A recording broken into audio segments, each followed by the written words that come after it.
ಎಲ್ಲರಿಗೂ ನಮಸ್ಕಾರ. Welcome back to my channel. Time just 7 ಗಂಟೆ ಕಳೆದಿತ್ತು. ಇವತ್ತು ಟ್ರಾವೆಲ್ ಬೇರೆ ಶುರು ಮಾಡ್ಕೊಂಡಿದ್ದೀವಿ ಬೆಳಿಗ್ಗೆನೇ.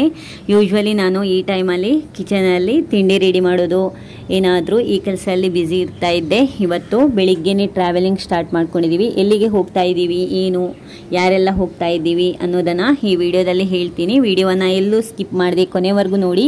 ಇನ್ ಕೇಸ್ ನಿಮಗೇನಾದರೂ ಈ ವಿಡಿಯೋ ಇಷ್ಟ ಆಯಿತು ಅಂತಂದರೆ ಲೈಕ್ ಮಾಡಿ, ನಿಮ್ಮ ವ್ಯಾಲ್ಯೂಯಬಲ್ ಸಜೆಷನನ್ನು ಕಮೆಂಟ್ ಮಾಡಿ ತಿಳಿಸಿ. ಯಾರಾದರೂ ಹೊಸಬರು ಈ ವಿಡಿಯೋ ನೋಡ್ತಾ ಇದ್ದರೆ ಚಾನೆಲ್ಗೆ ಸಬ್ಸ್ಕ್ರೈಬ್ ಮಾಡಿ, ವಿಡಿಯೋವನ್ನು ಪೂರ್ತಿ ನೋಡಿ ಸಪೋರ್ಟ್ ಮಾಡಿ. ನಿಮಗೆಲ್ಲ ಗೊತ್ತಿರುವ ಹಾಗೆ ಮಕ್ಕಳಿಗೆ ಕೂಡ ಬೇಸಿಗೆ ರಜಾ ಶುರುವಾಗಿ ಒಂದಿಷ್ಟು ದಿನನೇ ಕಳೆದೋಗಿದೆ. ನಾವು ಈ ಬೇಸಿಗೆ ರಜೆಯಲ್ಲಿ ಮಕ್ಕಳ ಜೊತೆ ಟೈಮ್ ಸ್ಪೆಂಡ್ ಮಾಡೋದಕ್ಕೆ ಅಂತ ಒಂದು ಸಣ್ಣ ಟ್ರಿಪ್ಪನ್ನು ಪ್ಲ್ಯಾನ್ ಮಾಡ್ಕೊಂಡಿದ್ದೀವಿ. ನಾವು ಹೋಗ್ತಾ ಇರೋದು ಅತ್ತಿಗೆ ಮನೆಗೆ, ಬಾಂಬೆಯಲ್ಲಿ ದೊಂಬಿಲಿ ಅಂತ ಅವರಿರುವ ಪ್ಲೇಸ್, ಅಲ್ಲಿಗೆ ಹೋಗ್ತಾ ಇದ್ದೀವಿ. ನಾವು ಕೂಡ ಒಂದೇ ವಾತಾವರಣದಲ್ಲಿ ಇದ್ದು ಬೇಜಾರಾಗ್ಬಿಡತ್ತೆ. ಅದಕ್ಕೆ ಸ್ವಲ್ಪ ಟೈಮು ಮಕ್ಕಳ ಜೊತೆ ಸ್ಪೆಂಡ್ ಮಾಡಿ ನಮ್ಮ ಕುಟುಂಬದವರ ಜೊತೆ ಟೈಮ್ ಸ್ಪೆಂಡ್ ಮಾಡೋಣ ಅಂತ ಹೊರಟಿದ್ದೀವಿ. ಏರೋಪ್ಲೇನಲ್ಲಿ ಹೋಗೋದಂತ ಮುಂಚೆನೇ ಆನ್ಲೈನಲ್ಲಿ ಟಿಕೆಟ್ ಕೂಡ ಬುಕ್ ಮಾಡ್ಕೊಂಡಿದ್ದೀವಿ. ಈ ಥರ ನಾವು ಅತ್ತಿಗೆ ಮನೆಗೆ ಬಾಂಬೆಗೆ ಹೋಗೋದು ಅಂತ 2 ವರ್ಷಕ್ಕಿಂತ ಮುಂಚೆನೇ ಒಂದ್ಸಲ ಟಿಕೆಟ್ ಬುಕ್ ಮಾಡಿ ಕ್ಯಾನ್ಸಲ್ ಕೂಡ ಮಾಡ್ಕೊಂಡಾಗಿತ್ತು. ಏನಕ್ಕೆ ಕ್ಯಾನ್ಸಲ್ ಮಾಡ್ಕೊಂಡಿದ್ದೀವಿ ಅಂದರೆ ಸಡನ್ನಾಗಿ ರಾಘವನಿಗೆ ಅಂದರೆ ಹೊರಡೋದಕ್ಕಿಂತ ಸ್ವಲ್ಪ 1 ವಾರಕ್ಕಿಂತ ಮುಂಚೆನೇ ರಾಘವನಿಗೆ ಸಿಕ್ಕಾಪಟ್ಟೆ ಜ್ವರ ಬಂದು ಹಾಸ್ಪಿಟಲಿಗೆ ಕೂಡ ಅಡ್ಮಿಟ್ ಆಗಿದ್ದ. ಡಾಕ್ಟ್ರನ್ನ ಕೇಳಬೇಕಿದ್ರೆ ಅಷ್ಟು ದೂರ ಟ್ರಾವೆಲ್ ಮಾಡೋದು ಒಳ್ಳೆಯದಲ್ಲ, ಟಿಕೆಟನ್ನು ಕ್ಯಾನ್ಸಲ್ ಮಾಡ್ಕೊಳ್ಳಿ, ಅವನ ಹೆಲ್ತಿಗೆ ಸುಮ್ಮನೆ ತೊಂದರೆ ಮಾಡ್ಕೊಳ್ಳೋದು ಬೇಡ ಅಂತ ಅವರ ಸಜೆಷನ್ನ ಮುಖಾಂತರ ನಾವು ಕೂಡ ಟಿಕೆಟನ್ನು ಕ್ಯಾನ್ಸಲ್ ಮಾಡ್ಕೊಂಡಿದ್ದೀವಿ. ಅವನ ಬೇಸಿಗೆ ರಜೆಯಲ್ಲಿ ಬರೋದಕ್ಕಾಗಿರಲಿಲ್ಲ, ಹಾಗಾಗಿ ಪೋಸ್ಟ್ಪೋನ್ ಮಾಡಿ ಈ ವರ್ಷಕ್ಕೆ ಇದು ಅವನ ಒಂದು ರಾಘವನ ದೊಡ್ಡ ಕನಸು ಅಂತಲೇ ಹೇಳ್ಬೋದು, ಏರೋಪ್ಲೇನಲ್ಲಿ ಬರೋದು ಅಂತ. ಸೊ ಅಲ್ಲಿಗೆ ಇವಾಗ ಹೋಗ್ತಾ ಇರೋದು ನಾನು, ಹಸ್ಬೆಂಡ್ ರಾಘವ, ಭಾರ್ಗವ, ಜೊತೆಗೆ ನನ್ನ ತಂಗಿ ಮಗಳು ಅನ್ವಿತಾ. ನಮ್ಗೆಲ್ರಿಗೂ ಕೂಡ ಇವಾಗ ಏರೋಪ್ಲೇನಿಂದು ಫಸ್ಟ್ ಟ್ರಾವೆಲಿಂಗ್ ಅನುಭವ ಆಗ್ತಾ ಇರೋದು. ಏನಕ್ಕೆ ಅಂದರೆ ನಾವು ಯಾರು ಏರೋಪ್ಲೇನಲ್ಲಿ ಜರ್ನಿ ಮಾಡಿರಲಿಲ್ಲ. ಎಕ್ಸೈಟ್ಮೆಂಟ್ ಇದೆ, ಸ್ವಲ್ಪ ಟೆನ್ಷನ್ ಕೂಡ ಇದೆ. ಅಂದರೆ ಅಲ್ಲಿ ಯಾವ ಥರ ಲಗೇಜನ್ನೆಲ್ಲ ನಾವು ಚೆಕಿಂಗ್ ಕಳಿಸ್ಬೇಕು, ಆ ಥರ ಎಷ್ಟು ಟೈಮಿಗೆ ಏರೋಪ್ಲೇನ್ ಬರುತ್ತೆ, ಟೈಮ್ ಡಿಲೇ ಆಗುತ್ತಾ, ಈ ಥರದ್ದೆಲ್ಲ ನರ್ವಸ್ನೆಸ್, ಟೆನ್ಷನ್ಸ್ ಎಲ್ಲ ಇದೆ. ಅದರ ಜೊತೆಗೆ ಎಕ್ಸೈಟ್ಮೆಂಟ್ ಕೂಡ ಇದೆ. ಸೊ ನಮಗೆ ಏರೋಪ್ಲೇನ್ನ ಟೈಮಿಂಗ್ಸ್, ಹೊರಡುವ ಟೈಮಿಂಗ್ಸ್ ಇದ್ದಿದ್ದು 11 ಗಂಟೆಗೆ. ನಾವು ಮನೆಯಿಂದ 7 ಗಂಟೆಗೇ ಹೊರಟಿದ್ವಿ. ನಮ್ಮದು ಟ್ರಾವೆಲಿಂಗ್ ಇರೋದು ಮಂಗಳೂರು ಏರ್ಪೋರ್ಟು, ಬಾಂಬೆ ಏರ್ಪೋರ್ಟು. ನಾವಿಲ್ಲಿ ಮಂಗಳೂರು ಏರ್ಪೋರ್ಟಿಗೆ 9 ಗಂಟೆ ಕಳೆದಿತ್ತು ರೀಚ್ ಆಗಬೇಕಿದ್ರೆ. ನಮಗೆ ನೆಕ್ಸ್ಟ್ ಬ್ಯಾಗ್ ಚೆಕಿಂಗ್ ಎಲ್ಲ ಇಲ್ಲಿ ಆಗ್ತಾ ಇದೆ. ಆಧಾರ್ ಕಾರ್ಡ್ ಎಲ್ಲ ನಾವು ಇಲ್ಲಿ ತೋರಿಸಬೇಕಾಗಿತ್ತು ನಮ್ಮ ಅಡ್ರೆಸ್ ಪ್ರೂಫಿಗೆ. ಸೊ ಇದನ್ನೆಲ್ಲ ಹಸ್ಬೆಂಡ್ ಕವರೇಜ್ ಮಾಡ್ತಾ ಇದ್ರು. ನಾವು 5 ಜನ 7-8 ದಿವಸಕ್ಕೆ ಅತ್ತಿಗೆ ಮನೆಯಲ್ಲಿ ಸ್ಟೇ ಮಾಡೋದಂತ ಪ್ಲಾನ್ ಮಾಡ್ಕೊಂಡು ಹೊರಟಿರೋದ್ರಿಂದ ಸ್ವಲ್ಪ ಲಗೇಜ್ ಸ್ವಲ್ಪ ಜಾಸ್ತಿನೇ ಇತ್ತು. ನಾವು ನಮ್ಮ ಕಾರಲ್ಲಿ ಅಮ್ಮನ ಮನೆಯಿಂದ ಏರ್ಪೋರ್ಟಿಗೆ ಬಂದಿದ್ದು, ಡ್ರೈವರನ್ನ ಮಾಡಿಕೊಂಡು ಬಂದಿದ್ವಿ. ಅಂದರೆ ರಿಟರ್ನ್ ನಮ್ಮ ಕಾರನ್ನು ಮನೆಗೆ ತಗೊಂಡೋಗಿ ಇಡಬೇಕಾಗಿತ್ತು. ಭಾರ್ಗವ ಕಾರೇಡಿ ಟ್ರಾವೆಲ್ ಮಾಡಬೇಕಿದ್ರೆ ನಿದ್ದೆ ಮಾಡ್ದ. ಅವನು ಬೆಳಿಗ್ಗೆ ಎದ್ದೇಳಬೇಕಿದ್ರು, ನಿದ್ದೆಯಲ್ಲೇ ಇದ್ದ. ಹಾಗಾಗಿ ಅವನಿಗೆ ತಿಂಡಿ ಏನೂ ತಿನ್ನಿಸಿರಲಿಲ್ಲ.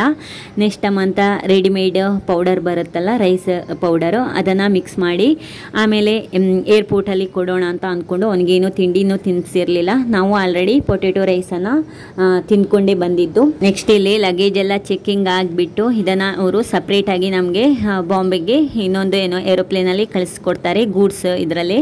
ಸೊ ನಾವು ಈ ಲಗೇಜನ್ನು ನಮ್ಮ ಜೊತೆ ತಗೊಂಡು ಹೋಗೋಗಿಲ್ಲ.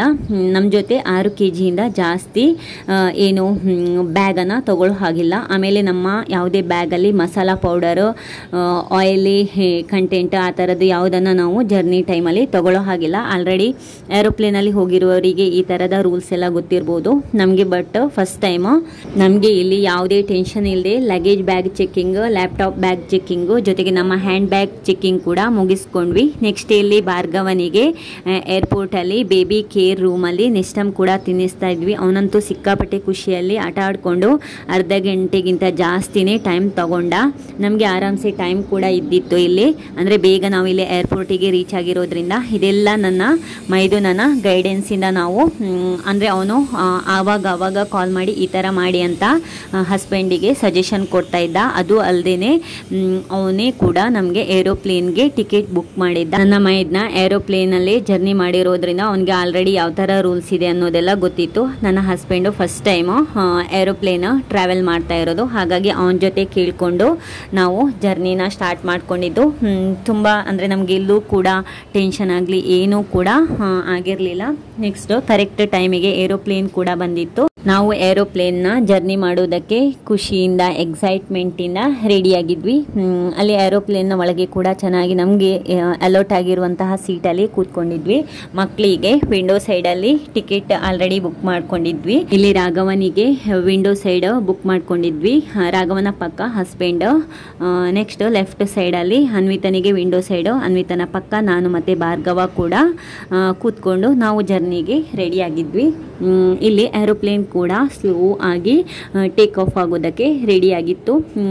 ಮ್ಯಾಂಗ್ಳೂರ್ ಏರ್ಪೋರ್ಟಿಂದ ಬಾಂಬೆ ಏರ್ಪೋರ್ಟಿಗೆ 1.5 ಗಂಟೆಯಲ್ಲಿ ರೀಚ್ ಆಗುತ್ತೆ ಅಂತ ಹೇಳಿದರು. ನಾವು ಕರೆಕ್ಟ್ ಟೈಮಿಗೆ ಏರೋಪ್ಲೇನ್ ಕೂಡ ಹೊರಟಿತ್ತು. ಹಾಗೆ ಕರೆಕ್ಟ್ 1.5 ಗಂಟೆಯಲ್ಲಿ ನಾವು ಕೂಡ ಬಾಂಬೆ ಏರ್ಪೋರ್ಟಿಗೆ ರೀಚ್ ಆಗಿದ್ವಿ. ನಾವಿಲ್ಲಿ ಏರೋಪ್ಲೇನ್ ಜರ್ನಿನ ಚೆನ್ನಾಗಿ ಎಂಜಾಯ್ ಮಾಡ್ಕೊಂಡ್ವಿ. ಆಲ್ರೆಡಿ ನಾನು ವ್ಲಾಗ್ ಮಾಡ್ತಾ ಇರೋದ್ರಿಂದ ವೀಡಿಯೋಸನ್ನು ನಿಮ್ಮ ಜೊತೆ ಶೇರ್ ಮಾಡ್ಕೋಬೋದು ಅಂತ ಸ್ವಲ್ಪ ವೀಡಿಯೋ ಕ್ಲಿಪ್ಪಿಂಗ್ಸ್ ಕೂಡ ತಗೊಂಡ್ವಿ. ಆಮೇಲೆ ಫೋಟೋಸ್ ಕೂಡ ತಗೊಂಡ್ವಿ. ಏರೋಪ್ಲೇನು ಮೂವ್ ಆಗಬೇಕಿದ್ರೆ ಚೆನ್ನಾಗಿ ವ್ಯೂಸ್ ಕೂಡ ಇತ್ತು, ಅದನ್ನು ಕೂಡ ಕ್ಯಾಪ್ಚರ್ ಮಾಡ್ಕೊಂಡ್ವಿ. ನಮಗೆ ಏರ್ಪೋರ್ಟಲ್ಲಾಗಲಿ ಏರೋಪ್ಲೇನಲ್ಲಾಗಲಿ ಯಾವುದೇ ಥರದ ಕಹಿ ಅನುಭವ ಆಗಿರಲಿಲ್ಲ. ತುಂಬ ಚೆನ್ನಾಗಿ ಜರ್ನಿಯನ್ನು ಎಂಜಾಯ್ ಮಾಡ್ಕೊಂಡ್ವಿ.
ಏರೋಪ್ಲೇನ್ ಜರ್ನಿಯಲ್ಲಿ ಭಾರ್ಗವ ಅಂತೂ ಸಿಕ್ಕಾಬಟ್ಟೆ ಕೀಟ್ಲೆ ಮಾಡ್ತಾ ಇದ್ದ.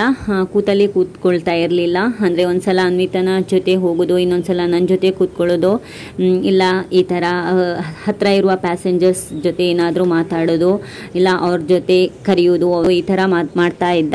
ಆಮೇಲೆ ಅಲ್ಲಿ ನಾವು ಫುಡ್ ತಿಂತೀವಲ್ಲ, ಅಂದರೆ ಏನಾದರೂ ಟ್ರಾವೆಲ್ ಮಾಡ್ತಾ ಇರಬೇಕಿದ್ರೆ ಮೀಲ್ಸ್ ಅಂತ ಕೊಡ್ತಾರೆ. ಅಂದರೆ ನಾವು ಅದು ಟಿಕೆಟಲ್ಲಿ ಬುಕ್ ಮಾಡ್ಕೋಬೇಕು. ಆ ಥರ ಇದ್ದರೆ ಮೀಲ್ಸ್ ತಿನ್ನೋದಕ್ಕಿಂತ ಒಂದು ಟ್ರೇ ಥರ ಕೂಡ ಇರುತ್ತೆ ಸೀಟಲ್ಲಿ. ಅಲ್ಲಿ ಭಾರ್ಗವ ಕೂತ್ಕೊಳ್ಳೋದು, ಆಟ ಆಡೋದು ಈ ಥರ ಮಾಡ್ಕೊಂಡಿದ್ದ.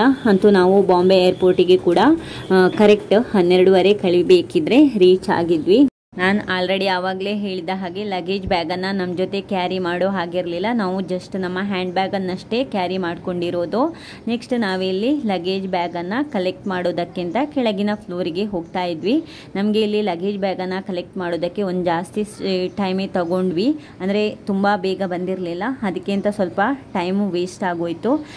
ಫಸ್ಟು ನಮ್ಮದು ಇಲ್ಲಿ ಲಗೇಜ್ ಬ್ಯಾಗ್ ಬಂದಿತ್ತು. ಅನ್ವಿತನ ಲಗೇಜ್ ಬ್ಯಾಗಿಗೆ ಒಂದು ಸ್ವಲ್ಪ ಜಾಸ್ತಿ ಟೈಮೇ, ಒಂದು ಆಲ್ಮೋಸ್ಟ್ 5-10 ನಿಮಿಷನೇ ತಗೊಂಡು ಬಿಟ್ಟಿತ್ತು. ಎಲ್ಲ ಜೊತೆಗೇನೆ ಬ್ಯಾಗ್ ಚೆಕ್ಕಿಂಗಿಗೆ ಅಂತ ಕೊಟ್ಟಿರೋದು. ಆದರೆ ಅನ್ವಿತನ ಒಂದು ಬ್ಯಾಗು ಸ್ವಲ್ಪ ಡಿಲೇ ಆಯಿತು. ಇವತ್ತು ನಾನಿಲ್ಲಿ ವಾಯ್ಸ್ ಓವರ್ ಕೊಡಬೇಕಿದ್ರೆ ತುಂಬ ಕ್ಲಿಯರೆನ್ಸ್ ಇಲ್ಲ, ಸ್ವಲ್ಪ ಡಿಸ್ಟರ್ಬೆನ್ಸ್ ಕೂಡ ಇದೆ. ಸೊ ಸ್ವಲ್ಪ ಅಡ್ಜಸ್ಟ್ ಮಾಡಿಕೊಂಡು ವಿಡಿಯೋವನ್ನು ನೋಡ್ತೀರಾ ಅಂತ ಅಂದ್ಕೊಂಡಿದ್ದೀನಿ. ಯಾಕೆಂದರೆ ನಾವು ಇವಾಗ ಇಲ್ಲಿರೋದು ಬಾಂಬೆಯಲ್ಲಿ, ನಾನು ಔಟ್ಸೈಡ್ ಕೂತ್ಕೊಂಡು ವಾಯ್ಸ್ ಓವರ್ ಕೊಡ್ತಾ ಇದ್ದೀನಿ. ಸೊ ಪೇಟೆ ಅಂದಮೇಲೆ ಇದ್ದೇ ಇರುತ್ತಲ್ವ ಈ ಥರದ ಡಿಸ್ಟರ್ಬೆನ್ಸ್ ಎಲ್ಲ. ಸೊ ಅದನ್ನೆಲ್ಲ ನಿಭಾಯಿಸ್ಕೊಂಡು ನಾನು ಕೂಡ ವಾಯ್ಸ್ ಓವರ್ ಕೊಡೋದಕ್ಕೆ, ಕ್ಲಿಯರ್ ಆಗಿರುವಂಥ ವಾಯ್ಸ್ ಓವರ್ ಕೊಡೋದಕ್ಕೆ ಟ್ರೈ ಮಾಡ್ತಾ ಇದ್ದೀನಿ. ನಮ್ಮ ಈ Bombay trip flight journey airport ಅಲ್ಲಿ ಸಿಕ್ಕಾಪಟ್ಟೆ ಎಂಜಾಯ್ ಮಾಡಿರೋದಂದರೆ ಮಕ್ಕಳು, ಅದರಲ್ಲೂ ಭಾರ್ಗವನಿಗಂತೂ ತುಂಬ ಖುಷಿಯಾಗಿತ್ತು. ಇಲ್ಲಿ ಬಾಂಬೆ ಏರ್ಪೋರ್ಟಲ್ಲಿ ಅಂತೂ ಅವನು ನಮ್ಮ ಕೈಗೆ ಸಿಗದ ಹಾಗೆ ಆ ಕಡೆ ಈ ಕಡೆ ಹೋಗ್ತಾ ಇದ್ದ, ಎತ್ಕೊಳ್ಳೋದಕ್ಕೂ ಬಿಡ್ತಾ ಇರಲಿಲ್ಲ.